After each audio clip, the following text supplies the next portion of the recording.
Participer à Paris 2024, ouais, c'est un autre rêve en fait. C'est une autre page, c'est une autre histoire. Il y a tout qui est à construire. Aller décrocher l'or là-bas, ce serait vraiment top.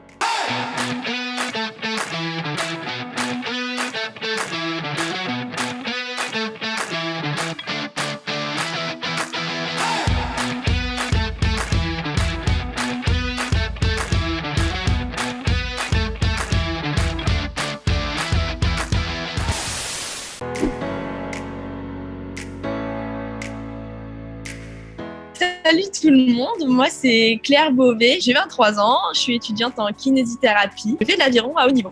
Là tout de suite maintenant, je suis à l'université de Lyon, donc c'est Grange Blanche, c'est Lyon 3. Et puis je suis actuellement au milieu de la cour de récré.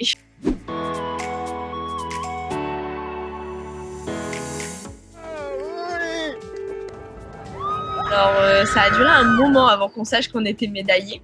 Mais le premier truc qu'on s'est dit en passant la ligne d'arrivée, c'était qu'on n'avait rien à regretter en fait. Laura m'a attrapée par le col et vraiment, elle m'a chuchoté.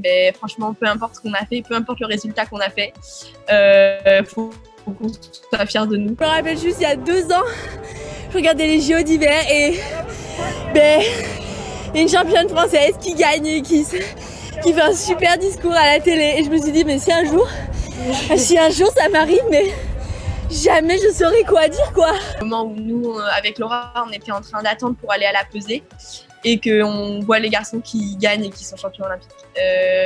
Pour moi, je pense que j'étais encore plus contente pour les garçons que pour nous quand on a gagné. Parce que bon, pour nous, j'ai pas trop réalisé sur le moment, mais c'est vrai que les garçons, quand ils ont passé la ligne d'arrivée, j'ai pleuré. Champion olympique, ça fait 12 ans que l'on n'avait pas eu ça.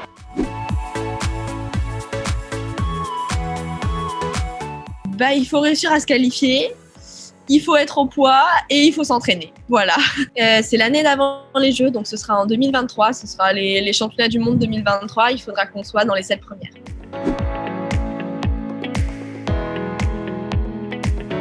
Pour moi, l'aviron, c'est super parce que c'est une grande école de la vie. C'est un sport d'équipe, mais ça peut aussi être un sport individuel. Compte tenu de la taille des bateaux, on peut être soit tout seul, soit à 2, à 4 ou à 8. Et ce qui me plaît vraiment dans ce sport, c'est que c'est un sport de glisse et un peu un sport de fainéant. En fait, on a 2 temps de repos pour un temps de pousser dans l'eau. Donc c'est ça qui est vraiment cool en fait. C'est juste de faire glisser son bateau et de profiter du moment.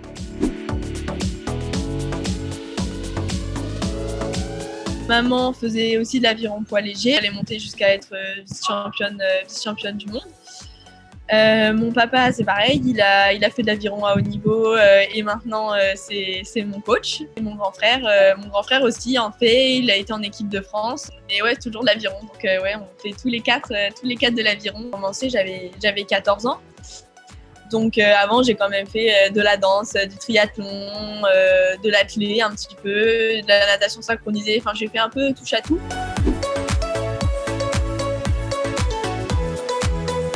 Quand je suis rentrée au pôle France de Lyon, j'ai dit moi je vais être championne olympique. Et c'est pareil, c'était un peu anecdotique au début et à force des performances qu'on réalisait avec Laura, j'ai commencé à y croire de plus en plus et à me dire que finalement c'était un beau rêve mais que peut-être que ce serait quand même réalisable.